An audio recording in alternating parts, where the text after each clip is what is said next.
Dans ce module, pensez la technologie éducative comme système entre innovation et équité.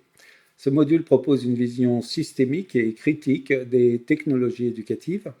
Loin de se réduire à des outils, elles s'inscrivent dans une histoire éducative, des enjeux d'équité et des modèles pédagogiques qu'il faut savoir analyser. Donc nous allons tenter d'apprendre à situer les innovations numériques dans un paysage plus large, à évaluer leur impact réel et à concevoir des dispositifs qui allient progrès technique et justice sociale. Alors, à qui s'adresse ce module? Eh bien, à des étudiants en sciences de l'éducation, des formateurs, des enseignants concepteurs pédagogiques. C'est un niveau licence ou pour ceux qui se spécialisent, master. Les prérequis sont donc des connaissances de base en pédagogie, mais aussi des expériences en usage du numérique. Alors ça peut être aussi un jeune formateur d'une discipline ou d'une expertise métier qui se lance dans la formation et donc souhaite en savoir plus sur le domaine de l'éducation. La durée estimée de ce module est de 30 minutes pour les plus chevronnés, de 180 minutes pour ceux qui veulent aller plus loin avec les ressources diverses et les exercices. Alors le sommaire, ces contextes et informations de base, nous venons de les voir. Nous allons donc voir dans un premier temps l'histoire et les fondements des systèmes éducatifs, ensuite la numérisation et la transformation numérique, ce qu'est la pédagogie durable et les compétences enseignantes. Nous terminerons par la conception de curriculum et personnalisation, et nous suggérerons des exercices d'application, synthèse et références. Pour ceux qui ont fait les modules précédents, ils ont l'habitude de ce genre de table des matières.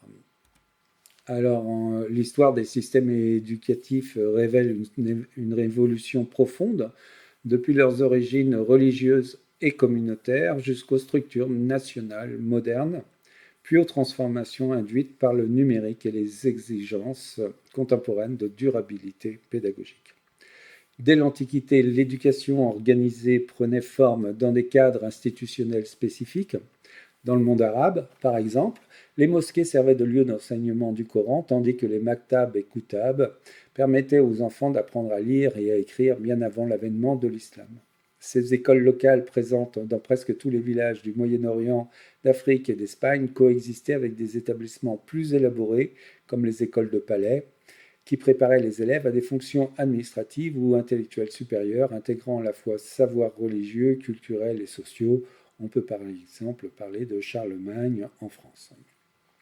Avec l'émergence des États-nations, l'éducation devient un levier central de construction identitaire. Les systèmes éducatifs nationaux se développèrent pour standardiser les contenus d'enseignement autour de la langue, de l'histoire et des valeurs propres à chaque nation, dans le but de forger un sentiment d'appartenance collective et de loyauté envers l'État. Aux États-Unis, par exemple, la Constitution ne confiait aucune compétence éducative au gouvernement fédéral, laissant cette responsabilité aux États en vertu du 10e amendement. Ce modèle illustre comment l'éducation s'est institutionnalisée au service de projets politiques et sociaux plus larges, façonnant non seulement les savoirs transmis, mais aussi les croyances et les attitudes des citoyens. Donc le XXe siècle marque une rupture majeure sous l'effet de bouleversements mondiaux comme les guerres, inégalités croissantes, mutations démographiques et tensions idéologiques qui vont redéfinir les finalités de l'école. Donc on peut faire une distinction entre les systèmes éducatifs macro et l'établissement scolaire qui est l'unité micro. Donc c'est fondamental de connaître donc le système macro, mezzo et puis micro qui est vraiment l'école, pour comprendre l'évolution historique des structures éducatives. Alors nous entrons dans l'ère de la numérisation et des transformations numériques. Donc, dans les faits du fin du XXe siècle et début du XXIe siècle, trois préoccupations centrales émergent, c'est l'enfant, la science et la société. Ces axes donnèrent naissance à une trilogie pédagogique qui plaçait l'élève au cœur du processus éducatif, promouvait une approche scientifique de l'enseignement et envisageait l'école comme un moteur de reconstruction sociale. Dans ce contexte, le mouvement progressiste né à la fin du 19e s'était s'est épanoui au début du XXe et proposa une réforme radicale des pratiques scolaires. Il rejetait les disciplines rigides et hiérarchisées au profit de programmes d'activités centrés sur l'expérience, la curiosité et le potentiel latent de chaque enfant. L'éducation ne devait plus être imposée de l'extérieur, mais tirer de l'intérieur les capacités de l'apprenant, ce qui faisait chapitre des précédents modules. Donc, parallèlement à cette évolution historique, la numérisation a introduit une transformation systémique sans précédent. Elle ne se limite pas à l'ajout d'outils technologiques, mais implique une refonte des environnements d'apprentissage, des pratiques pédagogiques et des structures institutionnelles elles-mêmes. L'un des aspects les plus significatifs de cette transformation réside dans l'essor des learning analytics, c'est-à-dire les analyses d'apprentissage, et notamment sous la forme d'analyses prédictives. En effet, les analyses prédictives permettent d'identifier en amont les étudiants à risque d'échec et d'offrir des interventions personnalisées avant que les difficultés ne puissent s'installer. Alors, ce potentiel repose sur une collecte rigoureuse de données transactionnelles, une définition claire d'indicateurs pédagogiques et une comparaison constante entre les interactions réelles des apprenants et des intentions de la conception didactique. Alors, un processus de surveillance consciente de la conception pédagogique lors de la scénarisation de l'apprentissage, on pense recueillir des données d'interaction qui seront basées sur la conception.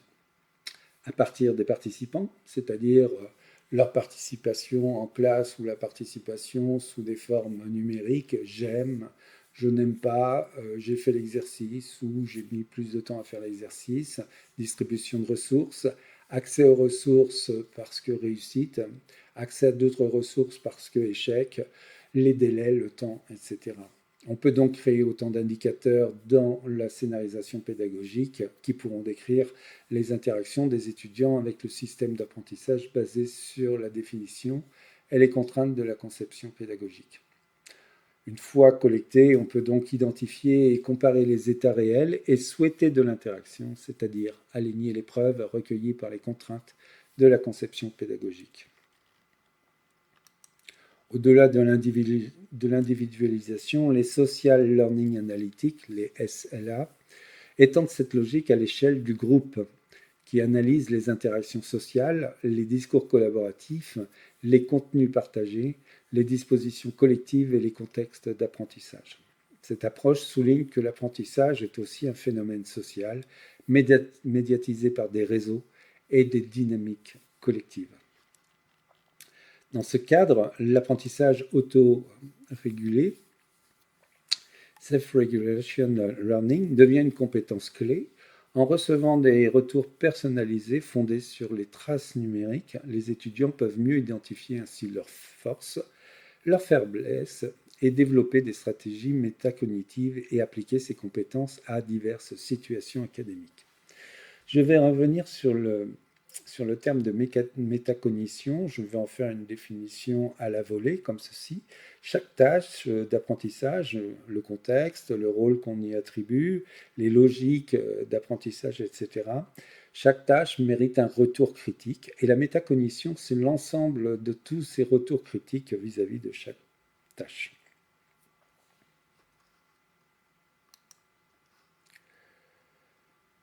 Alors, face à ces évolutions, les enseignants doivent faire preuve d'une expertise adaptative, c'est-à-dire de la capacité à mobiliser leur savoir dans des contextes variés, souvent imprévisibles, marqués par la mondialisation, les crises environnementales, les inégalités sociales et bien sûr la prégnance du numérique. Cela exige un partenariat pédagogique démocratique où formateurs, parties prenantes, collègues, parents et employeurs collaborent dans une professionnalité partagée. Donc, nous avons des exemples concrets d'analyse de données transactionnelles dans une scénarisation. Nous avons donc un cheminement, les étapes successives pour résoudre un problème de A, B, C, D jusqu'à E, des tentatives qui sont diverses et variées, des essais, des erreurs et des corrections. en temps réel, puisque de A à E, ça sera donc le cheminement sera mesuré sur un temps. J'ouvre par exemple à 15 heures et je ferme l'exercice à 15h15. Et le log détaillé, ça va être tous les enregistrements des interactions, du cheminement, des tentatives et tout cela dans un effet chronologique, donc détaillé. Donc il est vital d'obtenir les bonnes données, et donc les bonnes données, c'est éviter d'avoir des données qui donnent du bruit et qui vont réduire les capacités d'analyse ou directement les détruire. Il est essentiel d'établir donc des procédures d'enregistrement de données significatives à l'avance, et donc toutes ces données vont être un travail de groupe et directement.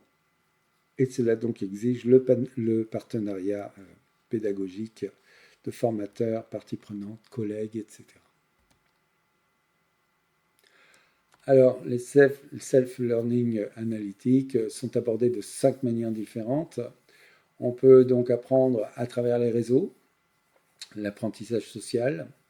On peut aussi apprendre, prendre des analyses du discours dans ce réseau. Ensuite, les contenus qui ont été proposés ou les contenus qui ont été créés dans ce réseau, les dispositions dans le réseau, c'est-à-dire la disposition à s'intégrer dans ce réseau et à participer au réseau. Enfin, toute la mise en œuvre des analyses dans le contexte de ce réseau d'apprentissage.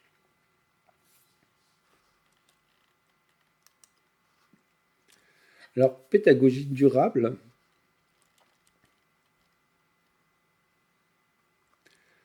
Et compétences enseignantes. L'éducation durable ne se limite pas à l'écologie, elle inclut la pérennité des apprentissages, l'équité d'accès et la capacité des systèmes à s'adapter.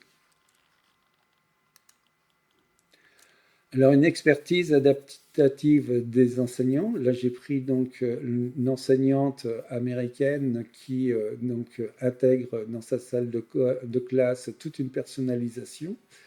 Et bien évidemment, un outil numérique, ici un écran, mais elle dispose également de quantité de jeux numériques, etc., qu'elle met à disposition de ses élèves.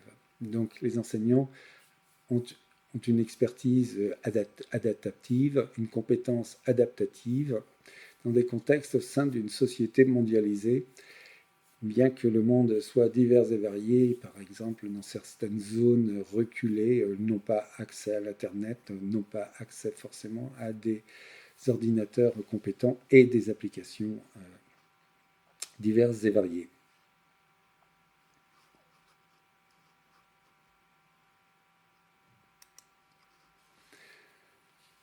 Donc les compétences enseignantes pour l'apprentissage enrichies par la technologie. Est-ce que les compétences enseignantes enrichissent la technologie? C'est un autre débat.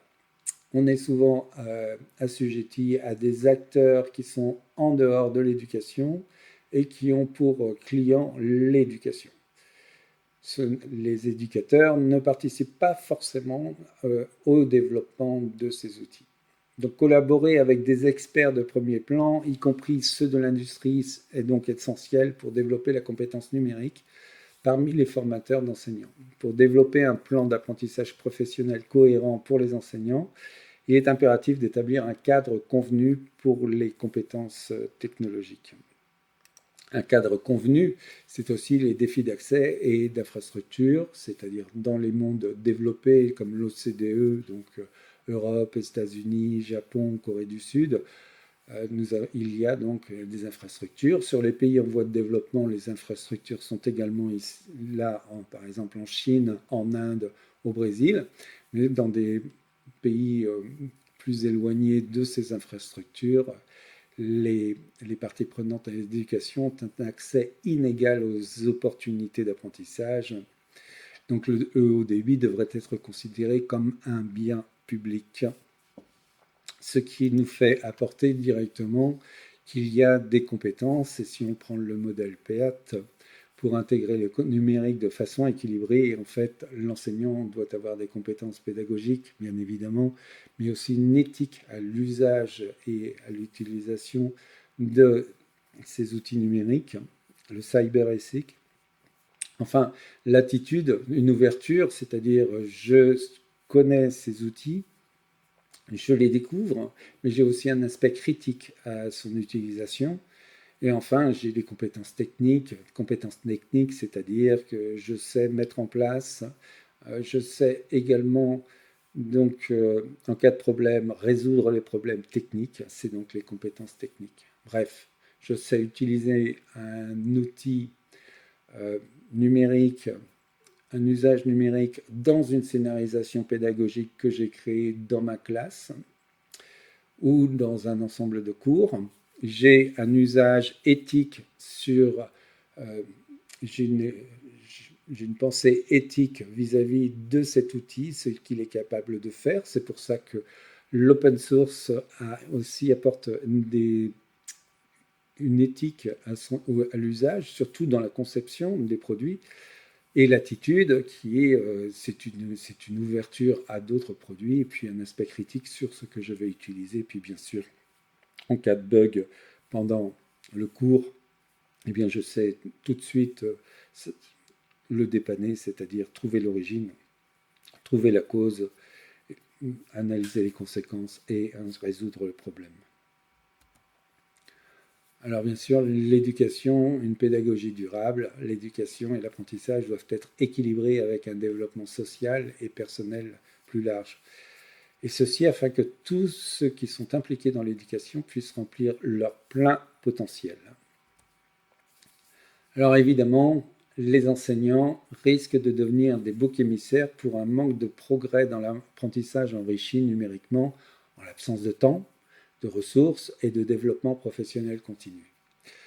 Le bouleversement du numérique avec l'avènement du web, etc., il y a eu un temps de décalage pour l'intégrer en classe. Il y a toujours des enseignants qui sont rétifs, des enseignants leaders du numérique, et puis des enseignants qui vont suivre progressivement selon le temps qu'ils vont pouvoir y mettre, les ressources qu'ils vont pouvoir y mettre et le développement professionnel continu, c'est-à-dire les formations auxquelles ils peuvent avoir accès ou pas. Donc l'expérience propre des enseignants et leur approche pluridisciplinaire et collaborative devraient être incorporées dans les programmes de formation des enseignants afin que les institutions éducatives et les enseignants considèrent le travail en collaboration avec les parties prenantes pertinentes, comme les collègues, mais aussi les parents, les employeurs, comme faisant partie de leurs responsabilités. Il y a eu bien sûr dans les générations Facebook des groupes Facebook d'enseignants, certains très investis, d'autres très satellitaires, qui ont été jugés par ceux investis comme des voleurs de ressources. Mais ça fait partie du jeu de l'apprentissage. Il y a toujours des personnes plus investies et d'autres qui vont être satellitaires et qui vont se dire je vais l'utiliser et qui vont véhiculer leur savoir dans quelque chose de moins formel qu'un espace Facebook par exemple ou autre. Nous avons aussi bien évidemment des influenceurs Instagram, suivez ma salle de classe, etc., des vlogs divers et variés. Conception, curriculum et personnalisation. Un curriculum moderne intègre le numérique non comme un ajout, mais comme un levier de personnalisation et d'alignement pédagogique. Alors, la première étape pour l'intégration de la technologie consiste à s'assurer que chaque école dispose d'un programme scolaire solide, performant et adaptable avant de commencer à chercher les moyens de l'améliorer grâce à la technologie.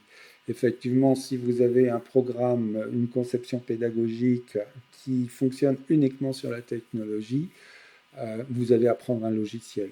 Mais si vous intégrez directement, vous avez déjà conçu votre scénarisation pédagogique, elle est déjà éprouvée, vous savez quelle fonctionnalité du logiciel vous allez utiliser à tel moment, et d'autres fonctionnalités que vous n'utiliserez pas. Donc des environnements d'apprentissage qui peuvent être personnalisés et auront un impact considérable sur l'amélioration de l'engagement et des résultats des élèves. mais un changement n'est pas un processus qui peut être accompli rapidement. Par exemple, nous verrons l'intelligence artificielle dans les modules à venir, mais l'intelligence artificielle, il y a donc des capacités de prompt, la question ouverte qui va donner le plus d'erreurs possible, puisque avec un manque de contexte, donc un manque de rôle aussi à l'intelligence artificielle, donc il va falloir affiner ces questions, ce qui veut dire qu'une question ouverte, tout d'un coup, va devenir directement un paragraphe de contextualisation, de rôle, mais on pourra aussi donner des exemples de compréhension, mais aussi des exemples de logique, des enchaînements logiques auxquels on demandera à l'intelligence artificielle d'agir de façon logique avec ces schémas logiques. Et on peut également demander une critique à tout ce qui a été mis dans un prompt conséquent d'une intelligence artificielle par un acte métacognitif, c'est-à-dire critique-moi le contexte, critique-moi le rôle que je t'ai demandé, critique-moi les exemples que je t'ai soumis, critique-moi les chaînes logiques que je t'ai soumis, et fais-moi donc un rapport critique et réécris-moi un prompt propre avec cette critique, par exemple. Donc on peut voir tous les schémas divers et variés, puisque les contextes sont variés, les rôles sont variés, les schémas logiques sont variés, les exemples peuvent être variés selon les contextes, etc. etc. On arrive donc dans une complexité des rôles et des contextes. Les questions fondamentales pour l'intégration technologique. Avant de mettre en œuvre toute nouvelle technologie dans la salle de classe, vous pourriez considérer ces points. Quelle est la leçon la plus importante pour les étudiants à apprendre, indépendamment de la technologie qu'ils utilisent? Vous leur apprenez quelque chose, ils ont donc une charge cognitive, c'est-à-dire qu'ils vous sollicitez évidemment leurs compétences d'apprentissage. Si vous leur apportez une technologie qui vont leur demander une surcharge cognitive par rapport à l'acte d'apprentissage, c'est-à-dire apprendre le contenu et en plus apprendre la technologie, vous doublez la charge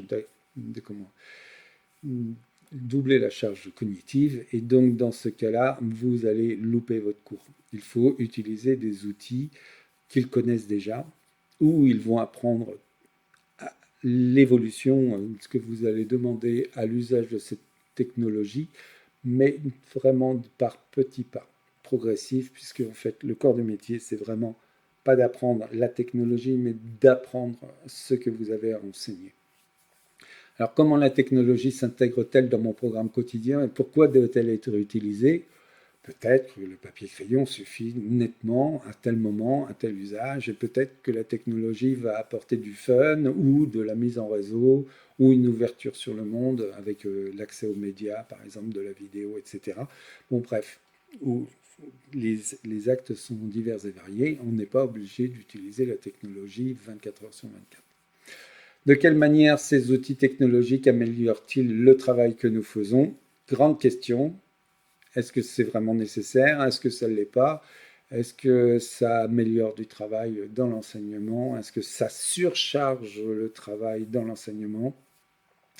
On peut citer pour le fun, par exemple, la DRH qui trouve ChatGPT ou un autre outil d'intelligence artificielle comme DeepSeek ou QuantChat ou Perplexity, etc., pour changer de programme, changer de programme et d'éducation dès qu'une nouvelle idée est générée par intelligence artificielle.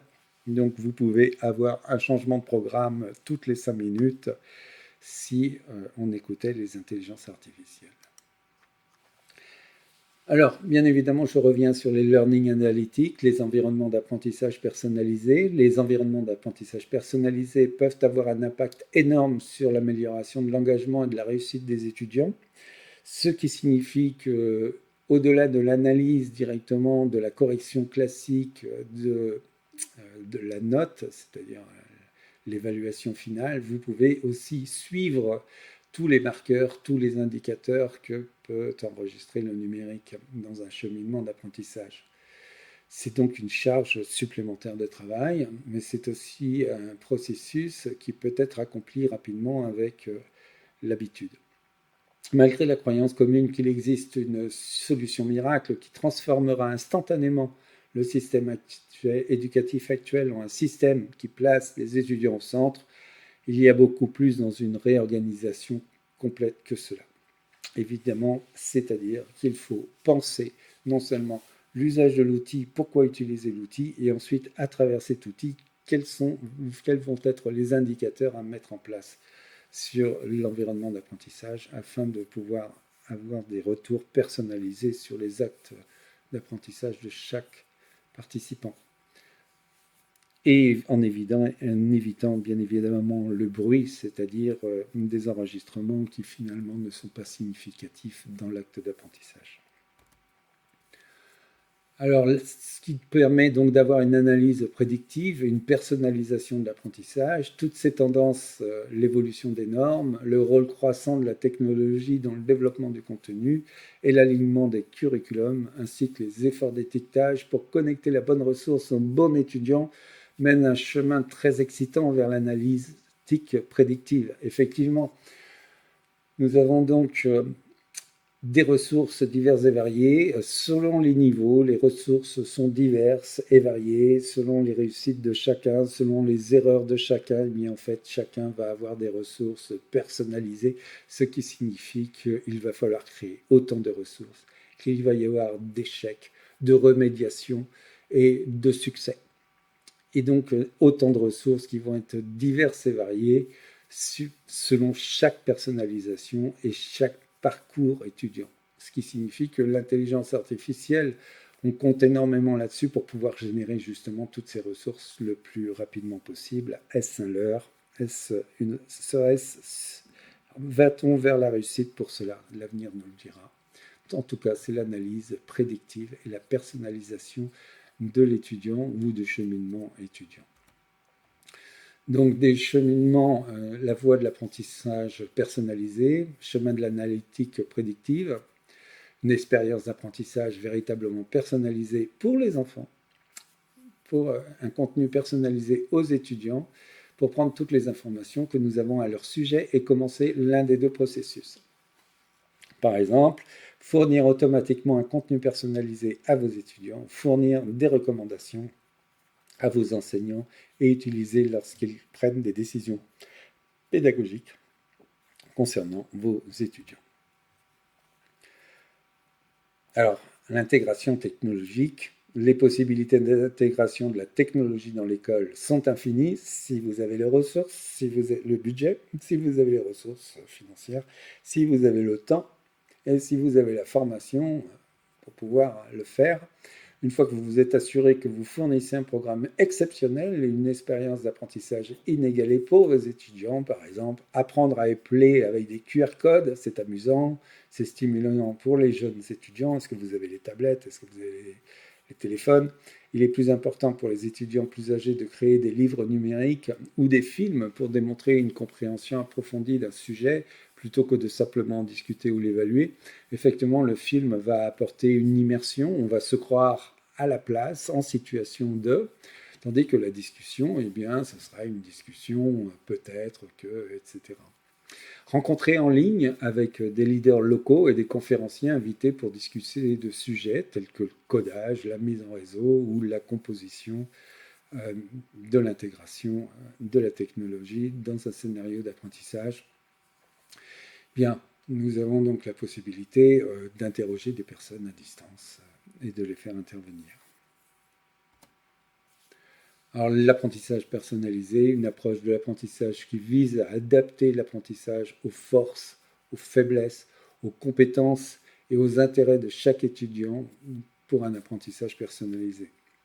Chaque étudiant reçoit alors un plan d'apprentissage qui est construit sur la base de ses forces, faiblesses, compétences et intérêts. Nous voyons donc là que c'est vraiment un apprentissage personnalisé pour chaque étudiant.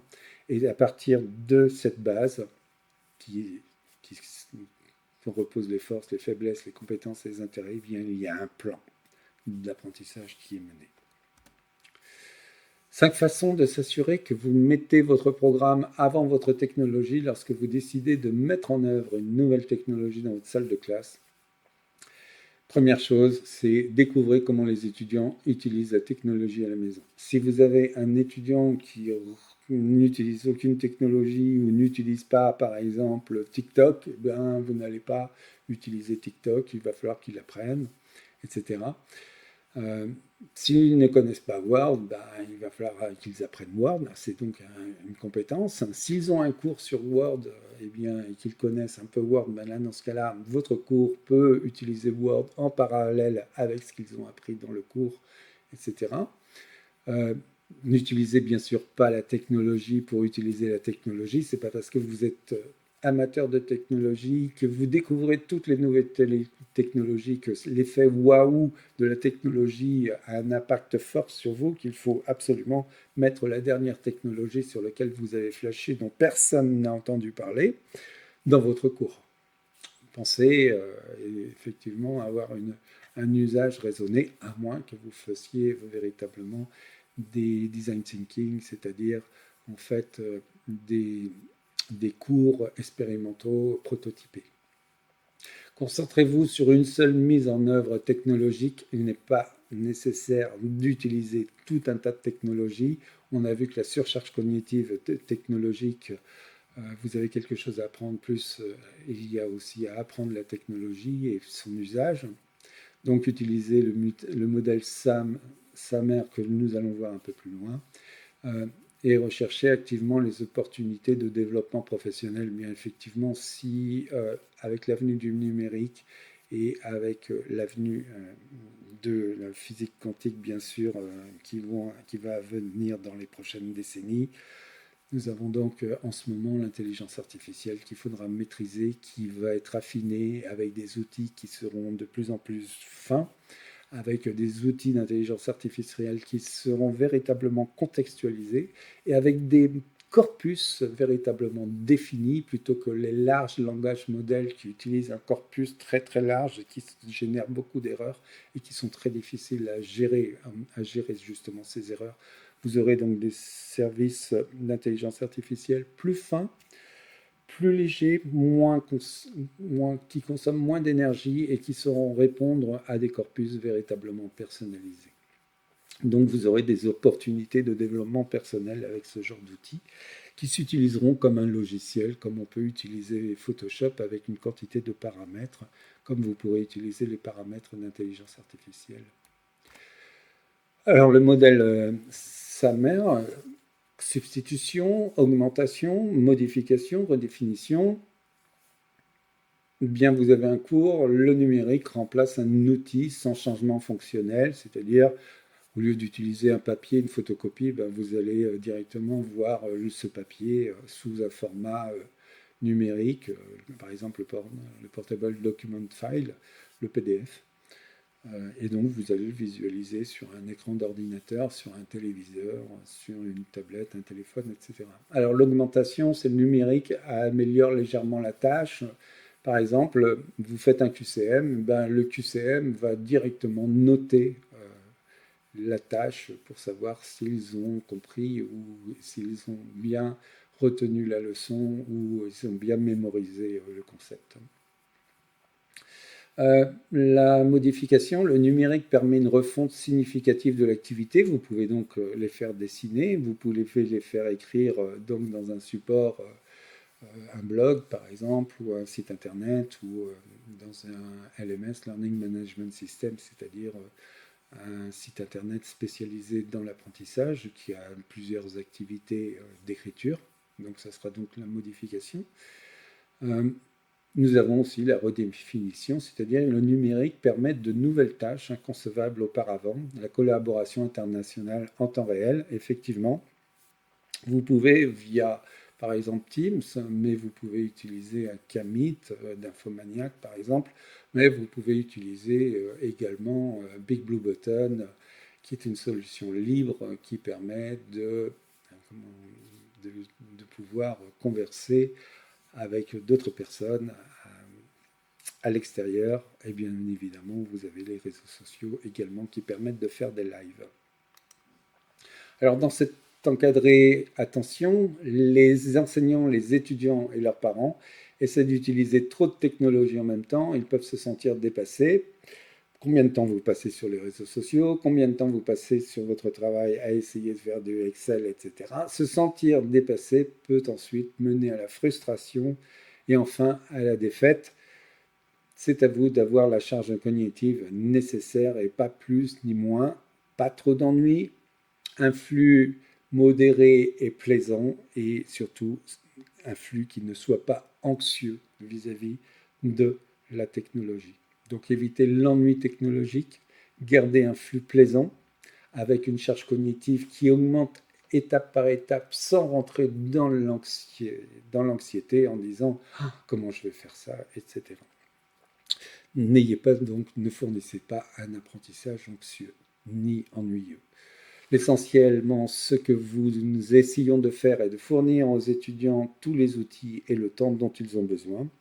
En outre, cela donne à nos enseignants les outils et le temps dont ils ont besoin également pour être le genre de menteurs qu'ils ont toujours voulu être.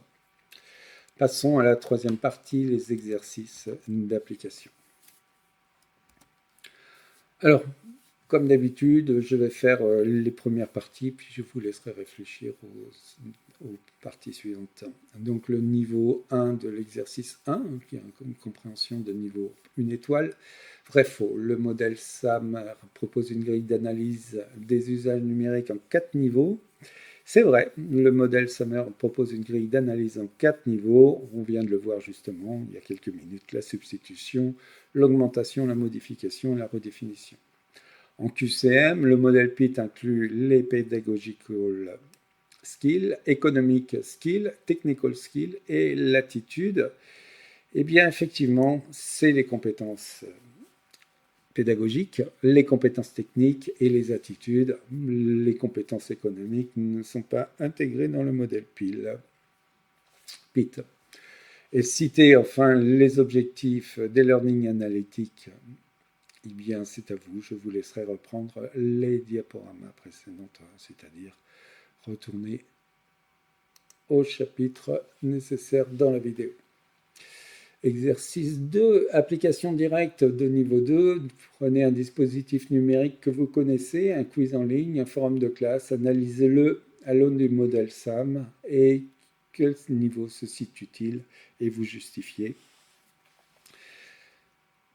Donc, par exemple, si on prend le quiz qui remplace un questionnaire papier, donc c'est vraiment le niveau basique, le QCM. Le numérique apporte des améliorations fonctionnelles, la correction automatique, le feedback immédiat si vous l'avez renseigné déjà auparavant dans votre quiz, le calcul automatique des scores, donc les questions à 1 point, les questions à 2 points, les enregistrements directement des résultats. Donc vous pouvez également transformer le quiz, etc., faire des embranchements, etc. Vous pouvez donc faire évoluer, et bien évidemment, les capacités techniques. Exercice 3, analyse des cas. Là, on est à niveau 3. Un établissement veut intégrer des tablettes pour tous ses élèves. À l'aide du cadre PIT, lister les compétences que les enseignants doivent développer et identifier les risques d'inéquité possibles. Donc là, c'est au cas où ce serait des tablettes ou si vous désirez utiliser une application dans des téléphones portables, par exemple des étudiants, si vous les mettez à contribution, ou tout simplement insérer un logiciel dans l'usage des étudiants. Donc vous aurez donc à réfléchir à ces points qui sont, je le rappelle, les compétences techniques, les compétences pédagogiques, l'attitude, l'éthique, cyberéthique et les risques d'inéquité identifiés, et les problèmes de panne, etc. Exercice 4, pour finir. La personnalisation des apprentissages grâce au numérique est-elle un progrès ou un risque de fragmentation sociale? Grande question. Je vous laisserai réfléchir sur chaque contexte, chaque possibilité.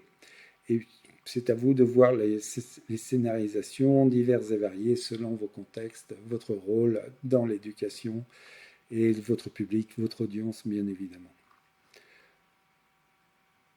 Partie 4, bien sûr, c'est les synthèses et références. Eh bien, je vous laisse donc voir les 10 points clés à retenir. La technologie éducative s'inscrit dans une histoire longue des systèmes éducatifs. On pourrait parler du boulier de la Renaissance, mais voilà, l'approche systémique permet de dépasser une vision purement instrumentale. Donc on a vu que c'était également un cadre national et donc aussi une mondialisation de l'éducation. Mondialisation de l'éducation avec l'intégration de l'IA par exemple, et son usage divers et variés. Il y a aussi des facteurs d'influence géopolitique, évidemment. On peut parler de la Chine en intelligence artificielle et sont un moteur éducatif très important.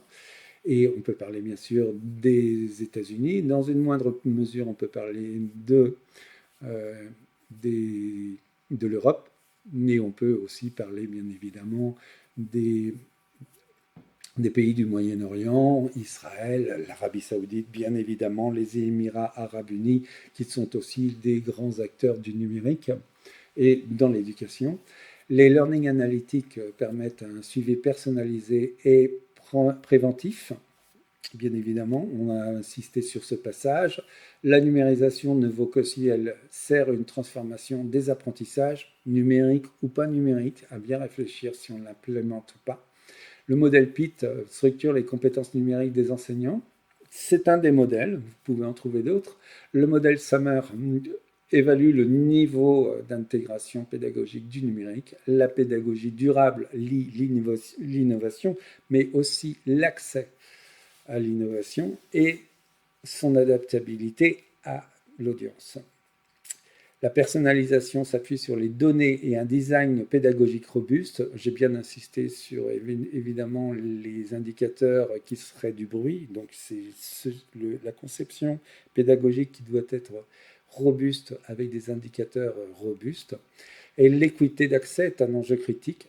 Toujours ce biais de la fracture numérique, le biais des algorithmes évidemment. Comment sont faits les algorithmes de l'intelligence artificielle? Quel biais cognitif apporte-t-il? Par exemple, il est difficile de pouvoir interroger le modèle familial, par exemple, de la Chine sur un modèle d'intelligence artificielle comme DeepSeek, comme il sera difficile de pouvoir parler de pression politique ou de géopolitique en remettant en cause, par exemple, le poids des États-Unis dans des modèles, par exemple, américains. Penser la technologie comme un système implique de croiser regards techniques, pédagogiques et éthiques. Évidemment, on en a parlé suffisamment. Voilà les 10 points clés à retenir de ce module. Je laisse le schéma bilan. Une technologie éducative comme système, c'est-à-dire qui vient du haut, qui est donc macro, et qui vient dans le micro, mezzo et ensuite micro dans la salle de classe, historique et fondement, numérisation et les analyses, vers une pédagogie durable, et tout ça, ça nous mènerait vers une conception de curriculum personnalisé pour chaque étudiant, élève. Référence bibliographique, je me suis inspiré sur les chapitres 1, 2, 3, 6, 7 de la technologie, d'une introduction à l'éducation technologie de Ramirez. Mais on peut parler aussi de la contextualisation, une introduction à la contextualisation, les compétences éducatives de l'enseignant, de McGarr et de McDonald, l'OCDE, c'est-à-dire l'éducation en 2030, le futur de l'éducation, des compétences éducatives de l'OCDE. Enfin, nous avons donc les objectifs d'apprentissage pour une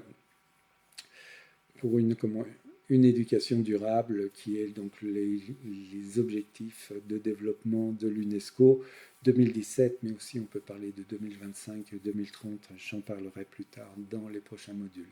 Je vous remercie de votre attention. Belle journée ou belle soirée à tous. Au revoir.